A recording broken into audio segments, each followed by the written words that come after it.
ating pag-aaralan, pero nakikigutom naman tayo sa katotohanan, no? Kalimitan nga, maraming Christian ay mangmang pagdating sa sana ito, no? Yung 1 Corinthians 12, palagay, babasahin natin.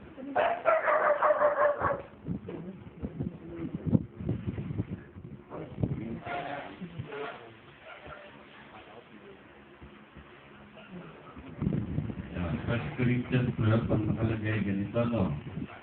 Ngayong tungkol sa mga kaloob na ayon sa Espiritu, mga kapatid, ay hindi ko ibig na hindi kayo makaalam. Yun, ang nagsasalita, ang sumulat ng Corinthian ay si Pablo. Ang kausap niya ay mga believer sa Corinthian. Sa Corinto.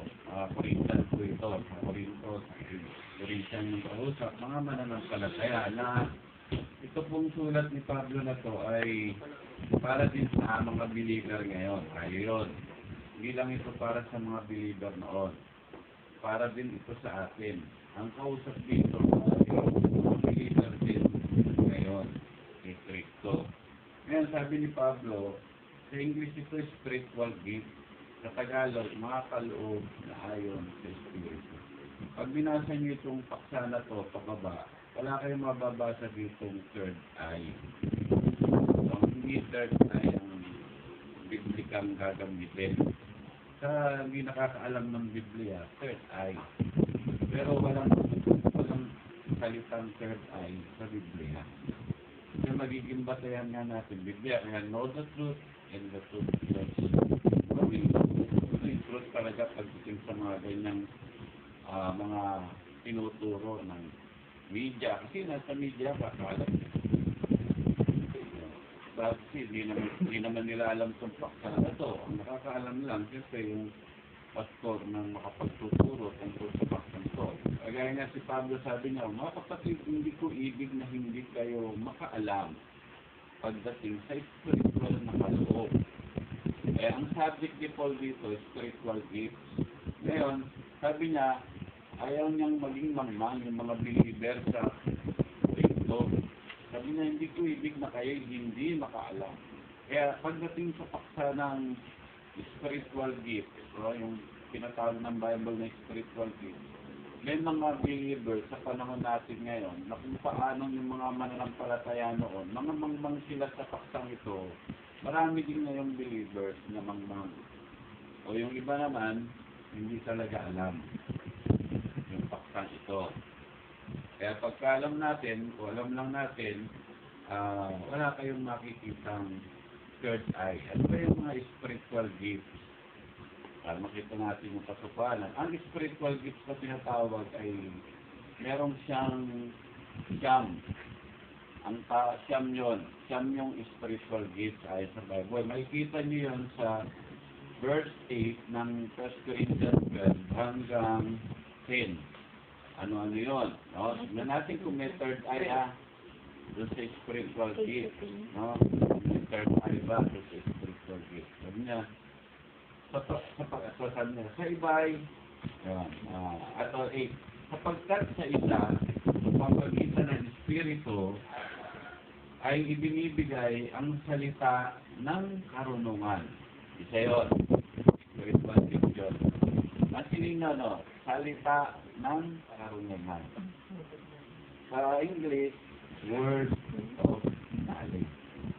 Pangalawa, at sa iba'y ang mga kaloob ng, at sa iba'y ang salita ng kaalaman.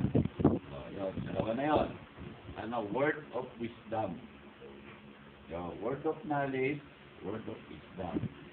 Sabi nga, sa iba'y ang pananampalataya. Sa English ito, gift of faith. Tatlo na. Tapos, ang mga kaloob na pagpapagaling, gift of healing, o yung gift of faith. Apat na, no? Tapos sabi nga, sa iba'y ang paggawa ng mga himala. Yun, working of miracles. Kaya nga tayo naniniwala sa himala na mayroong Panginoon. Kasi nga sa spiritual gift, isa yung paggawa ng himala at yung kaloob na pagpapagaling. Ngayon, ano pa? Sabi nga, At sa iba'y hula, yung propesya. Sa iba'y hula. Let's talk about now, propesya. Tapos sabi niya, at sa iba'y pagkilala sa mga espiritu. Ito yung sa Biblia. Ang sa English nito ay discerning spirit. Mamaya, pag-aralan natin to. Ayan, no? Propesya, discerning spirit. Tapos sabi niya, iba't ibang wika. Yun, speaking in tongues. Sabi nila, kasi mga born again nag-speaking in tongues. Hindi naiintindihan. Yun. Tapos, pangsyam, ito na nga, yung pagpapaliwanag ng mga wika. Yun. Sabi ni Pablo, hindi ko ibig na hindi kayo makaalam. Kaya pinaalam niya ngayon. Ano yung spiritual gift? Word of knowledge, word of wisdom, discerning spirit, gift of faith, working of miracles, gifts of healing, speaking in tongues, interpretation of tongues, or prophecy. Kaya pagtuturo tayo, no, kaya binibigyan kayo ng kaalaman sa tungkol doon. Yun yung layunin ng church nito. Pag mga ngaral tayo, pwede, mga ngaral. Pero pagtuturo, kasi si Kristo nagtuturo eh. No? Nagtuturo, hindi siya puro ng ngaral. Meron pagtuturo. Kaya kalat natin pagtuturo. Ano, hindi, kasi ninyo, yung siyam na yun, alam nyo, no, ikategorya natin. Hanatiin natin sa tatlo. Oh, bigyan natin ng kategorya yan ng Biblia. Anong tawag doon sa, meron tinatawag na, ano yung unang kategorya? Unang kategorya, ang tawag ay Revelation Gifts.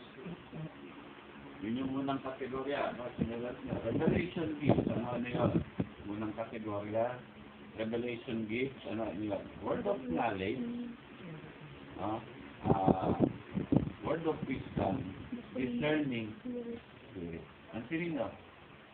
Revelation Gifts. Ang revelation gift, reveal something.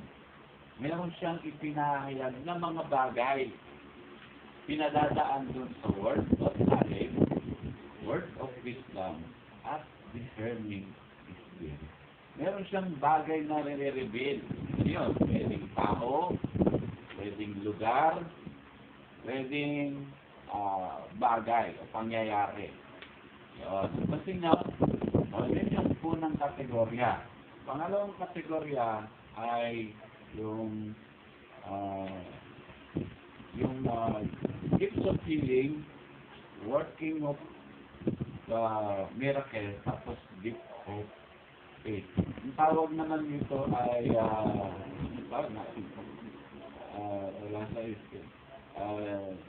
Hindi siya reveal something. Ito naman, laging meron siyang kagalingan. Pagpapagaling. Ano yung tawag nito?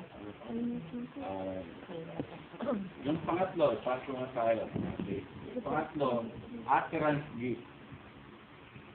Ang utterance gift ay puro salita. Ano yun? Speaking in tongues, interpretation of tongues, tapos tula, prophecy. Tingnan niyo, puro bibig. Ay ang tawag, utterance gift. Yung isa pala, power gift. Yung isa, power gift, ano yung power gift? Gifts of healing, working of miracles, gift of faith. Ngayon, pagka ito, pinag-aralan natin, wala kayong makikitang third eye. Wala yung salitang term ng third eye. Hindi siya Biblia, hindi siya Bibliko. Kasi sa Biblia. Kaya hindi dapat Kristiyano, hindi naniniwala. Kasi wala naman sa Biblia yun eh. Kaya nga, tingnan nyo, know the truth, and the truth shall set you free. Alaya ka sa isang paksa. Kung alam mo yung isang katotohanan tungkol sa subject na spiritual gift, hindi ka maaalipin ng third eye.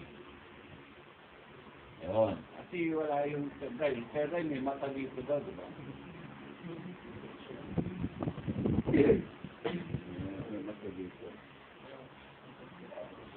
Kaya tapos nakakakita siya sa mga mundo ng espiritu. Sa Bible, hindi third eye ang tao. Yan, no? Yun na, no? Ano yung kategorya? Revelation gifts. Ano yun? Word of knowledge. Word of wisdom. Burning spirit. Tapos, power gifts. Ano yung power gifts? Gifts of faith. Gifts of healing. Working of healing. Tapos, utterance gifts. Yung utterance gift, laging bibigyan ginagamit. Diba nag-speak in tongues ka, ano ginagamit? Bibig. Nagpaliwanag ka nung speaking tongues, naipaliwanag mo, ano ginamit? Bibig. Tapos hula, ano ginagamit mo? Bibig. Wala pa ako nakita manghuhulang pipi, no? Anong hula? Interpreter. Interpreter na. Manghuhulang pipi. Manghuhulang pipi. Pagka nagpahula ka sa pipi, pipi din yung magpapahula. No?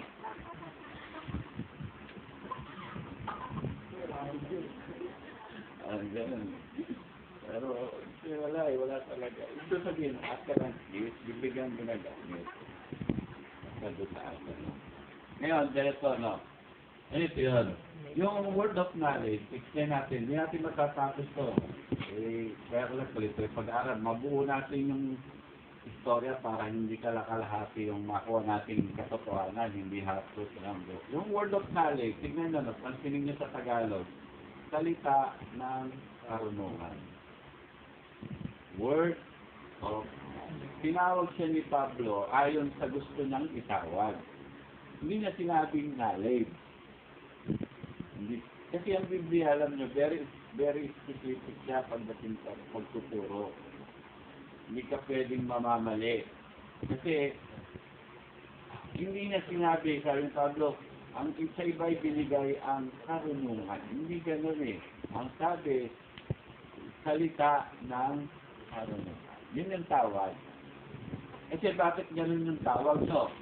Kasi sa iba, alam niyo sa iba, yung mga ibang nakasama kong mga karal nun, pareho lang daw yung word of knowledge at saka knowledge. So, sa iba kasi pareho lang daw yun. Ngayon, dahil knowing the truth tayo hindi pareho yun.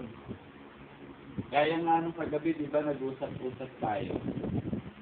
Yung langgam, pag nasa Manila ka, tinawag mong, yung ibon, tinawag mong langgam, nililito mo yung tao. Pag nasa Maynila ka, no, sabi mo, langgam. Sa probinsya, pwede. Kasi yun yung diba, yun nga, kila Cristil, sa kanilang, sa Zamboanga del Sur. Ang tawag sa ibon, langgam. Ay, doon, hindi malilito mga tao doon. Kasi ibon lang talaga sa kanila yung ibon. Pero pag nasa Maynila ka, tapos sabi mo, langgam. Siyempre, titignan mo Yung tao, o kaya dilig. lalo na kung bata, malilito mo siya. Di ba? Malilito mo. Sasabihin ng bata, ay, hindi po yan langgam. Ano po yan? Ibon po yan. Kasi, nakatingala ka, di siyempre, di ba? Sana kung yung langgam, magagapan ka, hindi. Ang langit ka na, so, sa yung papawid ka nakatingin, ay, ang daming langgam. Ngayon, yung bata o kahit sinong tao makarinig, nalito siya. Nalilito mo siya. Oo. No? Kasi sasabihin pa, okay, hindi na gano'n. Sample mo, naglalakad ka. Nakakita ka ng aso. Biglang sabi mo, pusa! Wala, naglalakad ka. Sabi mo, pusa naman talaga. Biglang sabi, aso! At ang puso. Ang nangyari, nililito mo yung tao. Kaya, ganun din dito sa Biblia. Pag sinabi ni Pablo ang tawag, word of knowledge, huwag nyo nga alisin yung word, isip nyo dun sa knowledge. Pero pag ang sinasabi, knowledge, sabihin natin knowledge. Ganon. Kaya, si Pablo, tinawag talaga niya sa tawag ng Biblia para hindi malito yung tao. Kasi sa iba, alam nyo sa iba kasi, pareho lang daw yun. Kasi parang ganito, sample ko kayo, no? Meron sinabi sa Bible, humingi kayo sa Diyos ng karunungan. Yun. Si kay Pablo naman, sabi nga, sa iba ibinibigay ang salita ng karunungan. Ba't kapareho ba kaya yun? Hindi sa talaga, masaya natin sa Santiago, Ngayon, tingnan natin yung karunungan na binabanggit dito. Magkaiba yun, no? Hindi sa pareho. Kasi malinaw ang turo ng Biblia dyan Kasi minsan, pag binabili ito ng pastor, sabi ng mga naran, hindi pareho lang yan, nililito mo sila. Pareho lang yan, word of knowledge, sa salita ng karunungan, o sa English, word of knowledge, pareho lang yun. Nililito mo yung believer, o yung mga taong makikinig, nalilito tuloy. Ito talagang tama. Pareho ba talaga yun? Ano, yung ganito, yung knowledge, tinatawag mong word of knowledge. Tapos yung word of knowledge, tinatawag mo knowledge. Parang nagbabaliktad sila. Yung knowledge, tinawag mo word of knowledge. Tapos yung word of knowledge, tinawag mo knowledge. Nalilito mo rin yung tao. Yun yun, nakuha niyo yung punto. Kasi sila nalilituin. Kasi tingnan nyo ito, basahin natin. Sa verse 5. Ito, sabi nga. Verse 5. Ngunit, chapter 1, verse 5 Santiago. Ngunit kung nagkukulang ng karunungan, ang sino man sa inyo, humingi sa Diyos na nagbibigay ng sagana sa lahat at hindi nanunumbat at ito'y ibinibigay sa Kanya. Tignan nyo, no? Kung mapapansin niyo yung kanina, sabi ni Pablo, no? Kasi natin, may yung dalawang talata, sabi na sa pamagitan ng isa, ibinibigay ang salita ng karunungan. Kanino lang daw binibigay? Sa isa lang, sa isa. Bakit dito? Ngunit kung nagkukulang ng karunungan, sino man sa inyo, humingi sa Diyos na hindi nanunumbat. Ganyan. Kaya dito, ang binanggit ni Santiago, karunungan. Kaya Pablo binanggit, salita ng Kasi sabi ni Pablo doon sa 1 Corinthians 12 verse 8, sa isa, binibigay. Ba't ito? Kung nagkukulang daw sa inyo ng karunungan, sa inyo, marami yun. Humingi sa Diyos ng karunungan. Ngayon ganito kasi nga, iba yung knowledge sa word of knowledge. Kasi yung knowledge, halimbawa ako, katulad ko, no, nagbabasa ako ng Biblia, nagsasaliksik ako ng paliwanag tungkol sa isang paksa, nagkakaroon ako ng karunungan. Sa pag-aaral mo ng Biblia, sa pag-aaral mo na lang sa sekular, nagkakaroon ka ng karunungan. Pero hindi ibig sabihin meron ka nung salita ng karunungan. Wala? Ganyan. Hindi. Ako, nag-study ako. Nagkakaroon ako ng kaalaman, karunungan, patungkol sa salita. Pero hindi ibig sabihin, meron ako ng salita ng karunungan. Okay ba yun? Pwedeng yung isang tao na walang alam, kasi ang salita ng karunungan, hindi siya nakukuha sa dami ng alam mo sa Biblia. Pagka nag-aaral ka ng Biblia, nagkakaroon ka ng karunungan. Pero hindi ibig sabihin, pagka marami ka ng alam sa Biblia, ay meron ka ng salita ng karunungan. So, magkaiba siya. Kaya, bawa, kasi mo, magaling siya sa school, ang tawag doon, karunungan. Magaling siya sa mental illness, sa English, ang tawag doon, marami ka alam sa Biblia, nakakapagturo ka, may alam ka, tawag doon, karunungan. Pero huwag yung tatawagin doon na salita. Okay ba yun?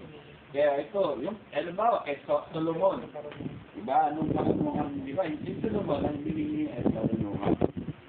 Si Solomon, kaya sinabing marunong, dahil na may dalawang nanay na ninakaw yung anak, diba? Ninakaw yung anak.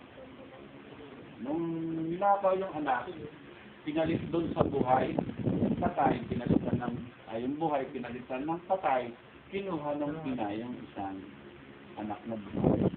Pagising ng umaga, patay na yung anak ng isa, yung nanay, kasi isa buhay. Hindi. Kaya, ngayon sabi ng isa, hindi ito yung anak ko. Anak niya talaga. Kaya ayaw di ibigay ng isa. Kaya ang ginawa, yung dalawang nanay, dinala kay Solomon. So, kasi si Solomon, marunong eh. Marunong. Kaya dinala kay Solomon. Ang ginawa ni Solomon, sige, ganito na lang gawin natin. Hatiin yung bata. So, ngayon, yung isa, gusto. Yung isang nanay gusto niya hatiin. Pero yung isang nanay, ayaw niya. Gusto niya manatiling mo. Nalaman niya ni Solomon kung sino yung nanay. Ang tawag doon ay hindi yung salita ng ang punto, tawagin natin sa tawag ng Biblia. Pagka alam niyo na ang Biblia, pagka na makakausap kayo, matalino, tawag mo nga, dami na sila. Pero hindi mo sabi, ang dami ng salita ng alam. Pero siyang mga word of knowledge. Mali yung tawag. Parang Brad Pitt lang yan. Sabi na, CCTV mali. Kapag CC camera, CCTV. CCTV raw nasa loob.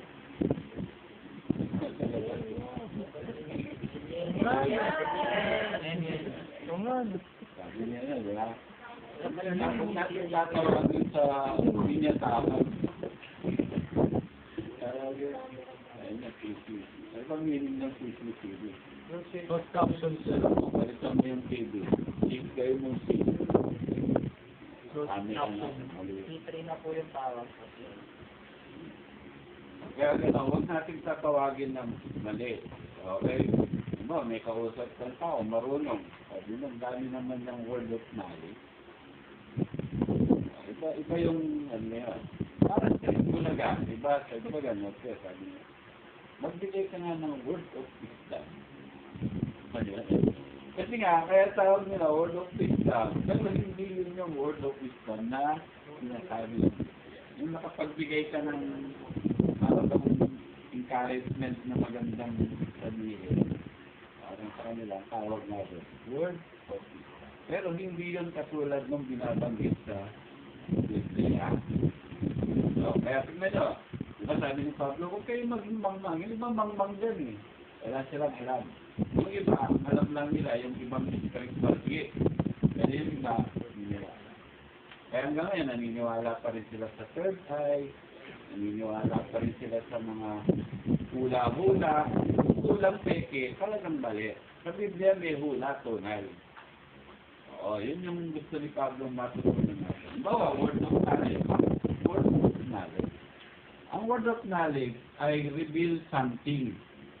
Meron, ganito yun, ang revelation is ay pinahayag ng Espiritu ang isang pangyayari, bagay, lugar, tao.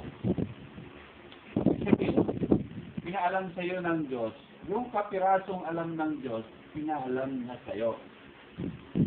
Na hindi mo naman alam yon. Ang tawag doon ay word of knowledge. Yung kapirasong alam ng Diyos. Kasi ang Diyos, maraming alam. Pero hindi kayo bibigyan ng kaalaman na lahat. Bibigay lang niya ay kapiraso. Kaya ang tawag, word of knowledge. Parang sa abogado. Halimbawa, abogado. Sabi ng abogado, ano ba ang problema mo? Kasi po ganito eh. O, bibigay lang niya yung kasong narinig niya sa'yo. Kasi po problema, yung asawa ko nagloko. Yun ngayon ang ibibigay sa iyong karunungan, yung abogado, patungkol doon. Hindi niya ibibigay lahat ng karunungan ng abogado. Yung lahat ng nalalaman niya, hindi niya ibibigay sa iyo. Ang ibibigay niya sa iyo ay yung kapiraso. Ano ibig sabihin? Ganon yung sinasabi ng Bible. Kapirasong alam ng Diyos, papaalam niya minsan sa inyo. Yun, ibinibigay lang ayon sa kagustuhan ng Diyos. Sample, no? Ano sample sa Biblia? Sabi ni Kristo, meron ka nang naging 5 asawa. Pero ang kinakasama mo ngayon ay hindi mo asawa. Paano nalaman ni Kristo? Sabi ng iba, kasi Diyos siya. Hindi ganun yung tamang sagot. Si Kristo, Diyos na nagkataon ng tao, tao siya nun eh. Nung sinabi na yun, hindi siya Diyos noon, tao siya. Ngayon, kasi kung ganun ang sagot, hindi ka lang palang maging Diyos para ka makahula. Hindi ka bibigyan ng Diyos ng ganun, ng word of knowledge. Bakit? Kasi hindi ka naman Diyos eh, tao ka. Kaya mali yung sagot na, bakit nalalaman ni Kristo yung mga bagay-bagay na yun? Yun, nalaman yun, meron siya naging 5 asawa. Pero yung kinakasama niya, hindi niya pala asawa. Paano nalaman ni Kristo? Alam nyo, si Kristo kasi, sa propeta, nag-ooperate yun. Yung word of knowledge. Kaya, word of knowledge, tingnan nyo, pang nakaraang pinapahayag niya yung tungkol sa pangkasalukuyan at pang nakaraan. Meron ka na naging 5 asawa, pero ang kinakasama mo ngayon ay hindi mo asawa. Yun yung example ng word of knowledge. Alam nyo, ang tawag word of knowledge. Di ba pero sa atin, anong tawag natin doon? Hula. Alam nyo, ganito yun, para tagdidig ko sa inyo, no? Para hindi tayo maging magmang. Ang hula ay sasakyan lang. Pinasakay, yung word of knowledge. Diba, ito yung word of knowledge. Paano makakarating yung word of knowledge? Ano ang magkita na? Hula. Ano, sinabi ko, eto. Alam mo, kagaya si Mrs. Yung pastor natin ng sample, nag-cooperate kay Mrs. yung word of knowledge. Sabi niya, ganito, man, nakita ko si pastor, may katabi. Alam mo na, yung kumaniwala eh. Yun. Hula, word of knowledge, nadadaan sa hula. Kaya ano yung hula? Sasakyan. Paraan para makarating yung word of knowledge. Pero tawag natin minsan na ay hula. Pero ang hula ay sasakyan. Halimbawa ako yung tao, sasakay ako sa kotse. Hindi ako yung kotse.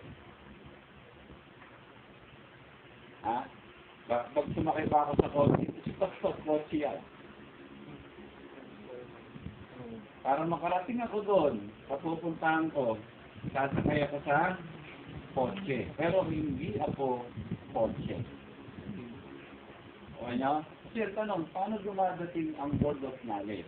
Sa pamamagitan ng hula. Ano, bibigang ginamit. Meron ka nang naging 5 asawa. Pinasakay siya sa hula. Pero ang tawag talaga doon ay word of knowledge. Ngayon, yung ganon nalaman mo, karunungan ba yun? Ha? Nalaman mo yung isang bagay, walang nagkwento sa'yo, pinaalam sa'yo ng Diyos. Karunungan ba yun? Hindi. Ang tawag doon ay word of knowledge. Kapirasong alam ng Diyos, pinaalam na sa'yo. Certified ba yun? Ayun. Malayo. Kanya, lalapit tayo kung certified nga. Hindi siya certified. Ang tawag doon, word of knowledge. Kung hindi rin yung mga hula sa Quiapo. Diba? Siya si Ote. Yung katauhan ni Ote ay napunta sa kanya, kaya sabi ng mga hula, binalikan ka ni Ote. Tapos na siya magpahula. Minenext yun. Minenext. Ano na? Ikaw, gusto na ka sa ato. Next. 24 oras. Kaya ng manghula, 24 oras. Ngayon, sa Biblia, hindi mo pwedeng gamitin na ng 24 oras. Kasi, pagka nagkaroon ka ng ganon, binibigyan ka ng Diyos na ganon, hindi mo siya pwedeng i-operate. Hindi ka mag-o-operate. Kasi yun, sabi ng Biblia, binibigay lang ng Diyos ayon sa kanyang maibigan. Ako, pwede kong gawin. Kasi nga, mga kapatid, nanood na tayo ng TV. Bubuksan ko. Tapos na, papatayin mo. Nanood tayo rin. Papatayin mo. Nanood na naman. Pwede yun, sa TV. Pero yung hula, pag gusto mo nang patayin, papatayin mo. Pag gusto mong buksan, bubuksan mo.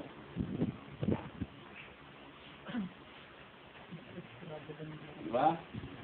Kaya tingnan nyo, yung punto ko dito, merong hula na peke, merong hulang tunay. Kaya sabi ni Pablo, huwag kayong maging mangmang sa spiritual gift. Ang totoong hula ay yung word of knowledge, sinasakay sa hula. Pero, hindi yung peke. Kasi, walang nagsabi sa iyo. Tingnan niyo yung mga propeta noon merong mga sample. Si Propeta Eliseo, meron siyang alipin. Ang pangalan, Gehazi. Itong si Propeta Eliseo, pinagaling niya sa ketong si Chief Naaman, pangulo ng mga sundalo. Kaya sabi ni Propeta Eliseo kay Chief Naaman, sabi ng Diyos, lumubog ka 7 beses doon sa ilog ng Jordan. 7 beses ka lumubog, gagaling ka sa ketong. Ginawa ni Chief Naaman, sinunod niya yun. Lumubog siya ng 7 beses doon sa ilog Jordan. Nung sinunod niya yung utos ng Diyos, lumaling si Chief Naaman sa ketong. Nalinis ng ketong niya. Sa tuwa na ngayon, si Propeta Eliseo, binibigyan niya ng bayad. Sabi niya, pinagaling mo ako, bibigyan kita ng pilak at ginto at mga binisan mo, gagarang damit. Sabi ni Eliseo ganito, hindi ko yun matatanggap. Hindi pa na ako magpagtanggap. Tingnan nyo, walang bayad. Kasi ako meron eh. Bayad, 250, 150 pa yata, 350. Mahal na bang gula yun? Pupunta ka sa abroad, makakapag-asawa ka, gwapo, mayaman. Magkano? 200. Bayad ka. 200? Si Eliseo, walang bayad eh. Ano ibig ko sabihin? Pagka pala nagkaroon ka ng gift na gano'n, walang bayad. Yung aral doon eh, walang bayad doon. Sabi nga ni Eliseo, hindi ko yan matatanggap. Kasi Diyos ang nanghula. Yung kapiraso pa lang ng Diyos, no? Sabi niya, gagaling ka, punta ka doon. Lubog ka, sabi ng Diyos. Wala namang kagalingan doon sa ilog Jordan eh. Kahit pumunta ka ngayon doon sa ilog Jordan, lumubog ka ng 100 beses, hindi ka gagaling. Walang lunas doon. Alam niyo kung bakit gumaling si Chief Naaman? Sinunod niya kasi yung salita. Pagka nag-operate yun sa inyo, sinunod nyo, tignan nyo gagaling kayo. Kaya minsan yung kagalingan, pinadadaan lang sa word of knowledge. Isa pinalan kayo, may sakit. Sabi sa akin ng Diyos, gawin mo yun, sundin mo. Kaya yung kayo kwento ko, istorya ko na totoong buhay. Pero may kinalaman sa Biblia. Hindi ito walang kinalaman sa Biblia. Biblical pa rin. Kaya ito nangyari, tignan nyo. Wala namang kinalaman yung ilog Jordan. Kahit pumunta kayo sa ilog Jordan, alam nyo, walang lunas doon. Galing nyo yung may ketong doon. Di sana lahat na lang ng may ketong ilubog doon. Wala nga lunas yun. Kaya lang, ang punto doon sa kwento, kaya gumaling si Chief Naaman, yung pagsunod niya doon sa sinasabi ng propeta. Kasi pinaalam ng Diyos, di ba? Nalalaman ng propeta yung sinasabi ng Diyos. Sinabi ng Diyos sabihin mo kay Naaman ha, lumubog siya ng 7 beses doon, ay gagaling. Hindi sinabi naman ni propeta. Kaya walang lunas. Ngayon, ganito, tingnan nyo. Kaya ang aral, pagka mayroong focus ang Diyos, gawin nyo. Cooperate ng word of knowledge. Cooperate. Sundin nyo yun. Kung sensitibo kayo, sensitibo. But, ganito, kagaya si Maris nun, sampo kay Maris nun. Tingnan nyo yan, siguro, mayroon sa ba? Parang maliwanag. Mayroon pa? Ganyan lang, okay na. Okay, ganito, sabi ni Maris, sabi ng Espiritu Santo sa kanya, ganito, alam nyo, tanda-tanda ko yung kwento eh. Lunes yun, Lunes. Naglalabas si Sister Maris, naglalabas siya. May narinig siyang boses, sa puso yun eh. Sabi nung narinig ng tinig, wala, hindi naman, huwag kayo mag-anak ng tinig yan. Doon ay kusang dumating lang. Sabi nga ng ganito, puntahan mo, sabi sa utos ng Diyos sa kanya, puntahan mo si Sister Ren. Kasi may kapatiran kami noon, pangalan, Sister Ren. Puntahan mo si Sister Ren. Lunes yun. Alam niyo ang kapatiran ni Marie, sabi niya sa isip niya, Lord, wala yun, pumasok. Kasi Lunes nga nag-opisina kasi yun eh. Tapos dito, pangalawa, salita ulit. Ano kung kasunod ka rin? Puntahan mo si Sister Ren. No? Pagod na ito si Marie sa isip niya. Ang atwiran. Sabi niya, Lord, mamayang hapon na lang kasi pumasok yun at sa opisina. Ang araw, di ba, Lunes nag-oras sa ulit. Lasinggo. Wala pa nga. No? Wala pa. Dito ngayon, pangatlo, ito na, hindi na siya nakatanggi.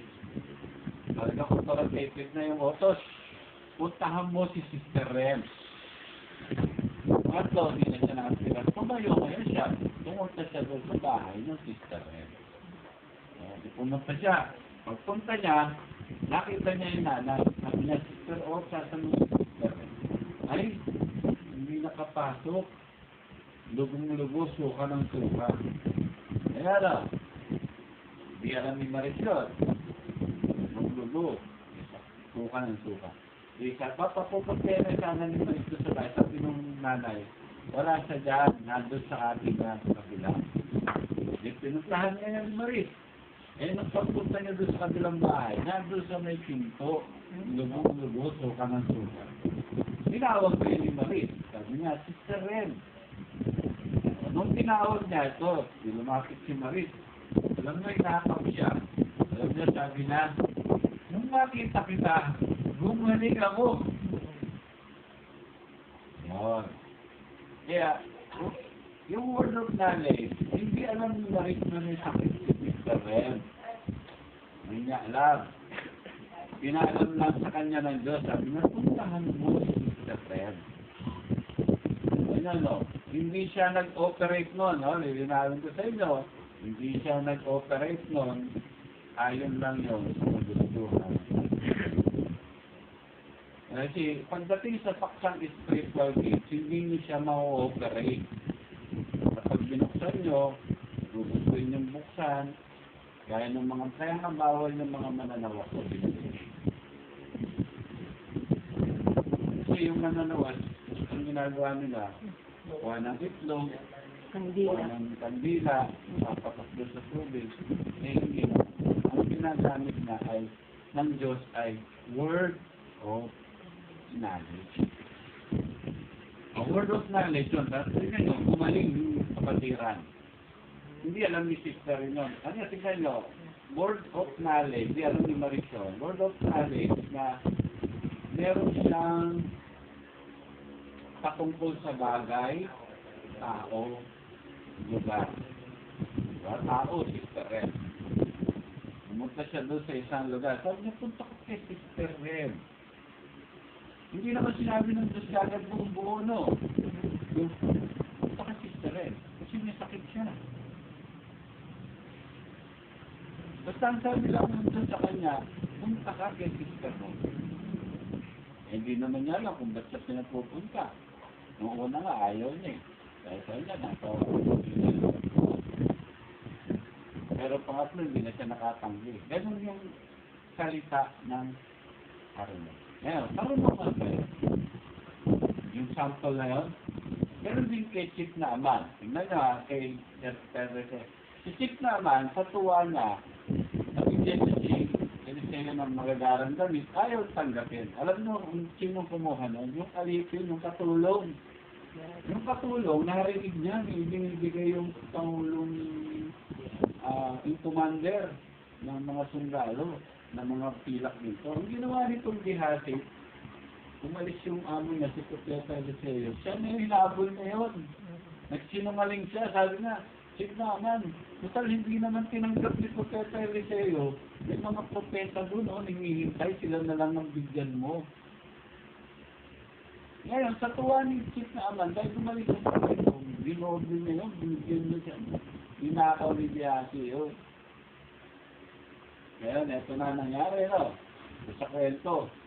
Nung ginakaw ni Gihati yun, wala namang propeta eh. Walang propetang bibigyan siya. Ninakaw na yung pilak at ginto sa malagarang bisan. Pagdating niya doon sa bahay ni Propeta Eliseo, dahil alisin nga siya ni Propeta Eliseo. At so sabi ni Propeta Eliseo, bakit mo kinuha yung mga pilak? Paano nalaman ni Propeta Eliseo? Wala na siya doon sa pangyayari, wala na doon sa lugar, layo nun. Layo. Paano niya nalaman? Alam niyo sa propeta, kahit kapag karaniwang tao, pwedeng mag-operate yung world of money. Hindi third ayun.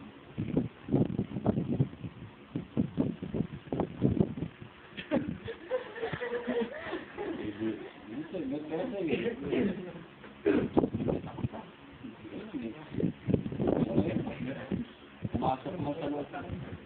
Pakiramdam ko, meron dito. Wala naman, parang niloloko lang yata tayo. Pero kasi nga may peke.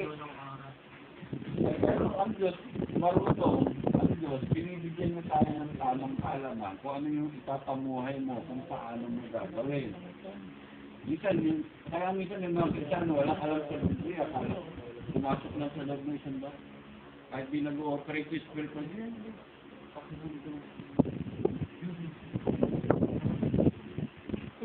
ang nanayo, aking mga Ginawa ka. ito naman wala na sa Biblia. Nakaramdaman ko. Nag-ooperate na talaga sa yung word of God. O, pakasya lang. Ito rin nga yung kwento, di ba? Paano nalaman ni Propeta Eliseo yung layo-layo?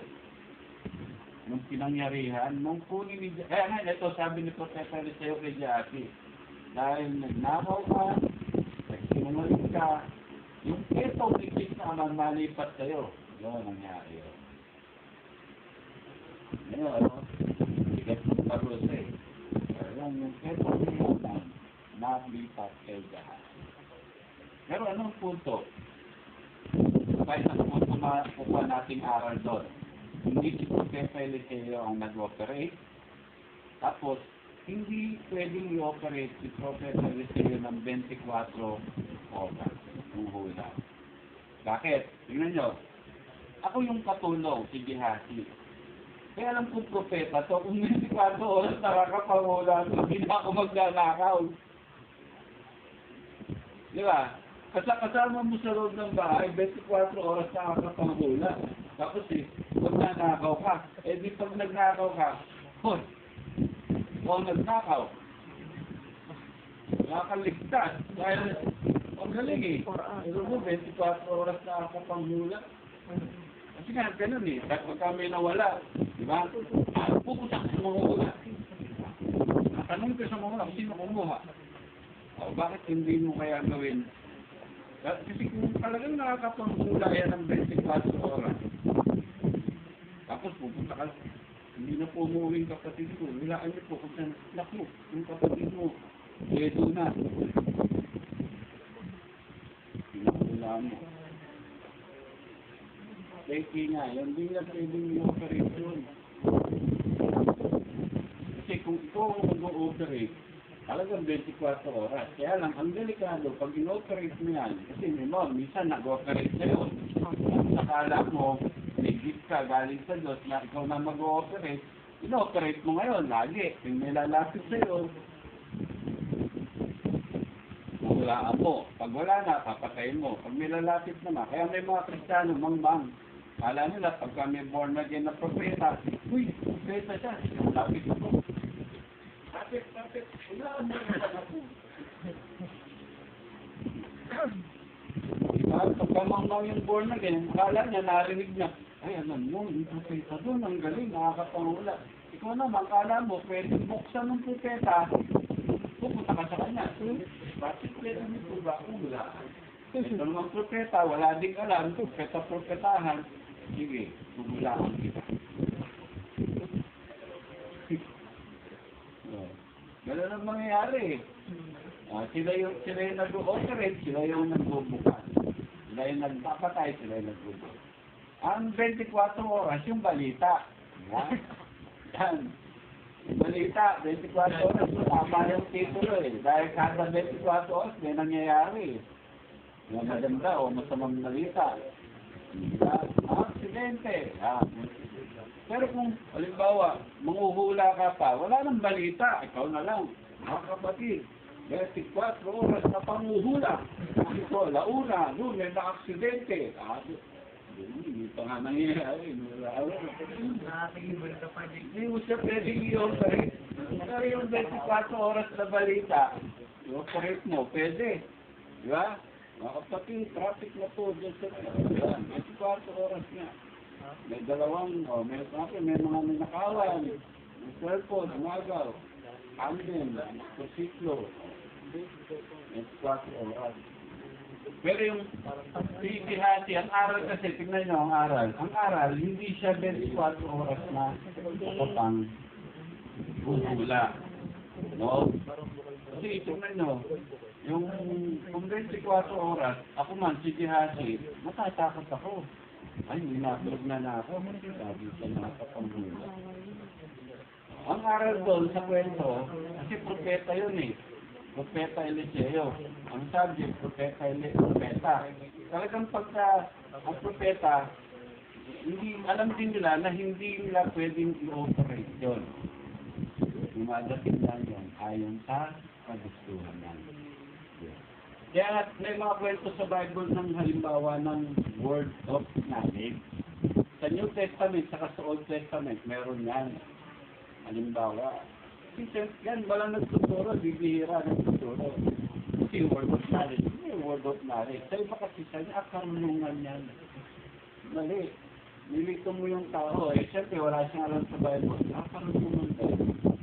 Iba yun, tingnan niyo yung sabi niya sa'yo, meron kang naging, sabi niya, bakit mo ninakaw? Hindi karunungan yun, Lord. May mga example pa dyan, ito yung hari ng Israel, tinatambangan ng hari ng Syria. Sasabihin ng hari ng Syria, kayo mga sundalo abangan nyo yung hari ng Israel, patayin nyo, tambangan nyo, ambusin nyo. Ngayon, hindi nila mapatay kasi nga hindi dumadaan eh. Yung aambusin nila, hindi dumadaan. Ngayon, hindi ganito, nagalit yung hari ng Syria, sabi ng hari ng Syria, ngayon mga kawal ko, may tik-tik sa inyo, pumila kayo, may nagtitik-tik sa inyo. Paano nalalaman yung ting tatambangan natin, hindi natin matempuan, sabi niya. Tapos isang alipin doon, sabi niya sa hari, alam niyo po kung bakit hindi natin matempuan, kasi yung propeta, yung pinag-uusapan po natin sa loob ng silid, alam ng propeta. Tingnan nyo. Ang istorya, pinagganapan, Israel at Syria. Malayo. Ang layo. Ako, hindi ko na maalam kung ano yung gano'ng layo ng Syria sa Israel. Pero malayo. Paano nalalaman ngayon nung hari ng Israel na siya'y tatambangan? Sinasabi ng propeta. Paano naman nalalaman ng propeta? Nag-ooperate yung word of knowledge. Pinadadaan sa huna. Okay. Ngayon, hindi karunungan yun. Kaya sabi ko kanina, huwag nang tatawagin yung aso na pusa. Hindi tawagin. Kaya nito, gitara to eh. Ano yung pagpili ito? Hindi, gitara yan. Ano yan? Hindi, gitara yan. Ito gitara, ito gitara. Hindi mo pwesta ito, gitara. Kailangan, specific bass guitar. Kasi pagka sinabi mong gitara, o gitara nga. Pero anong klaseng gitara? Ayun, ganun din yun. At tinatawag siya ng Biblia sa talagang tawag na word of knowledge. Ayun. Kaya, yun nyo, pangkasalukuyang pangyayari at pang nakaraan. Yung isa na nga, reveal. Tingnan nyo, reveal something. Ano yung ni-reveal? Diba sa kategorya, sabi natin nga, reveal something. Ano yung ni-reveal? Yun na, mga bagay, tao, lugar. Meron din yan sa New Testament, kay Jesus Christ nga. Kaya ako hanggang ngayon, naniniwala ako sa Espiritu. May mga church ngayon, hindi sila naniniwala dyan. Sabi ko, wala na yan, noon lang yan. Ako naniwala, dahil nag-operate yung misis yan eh.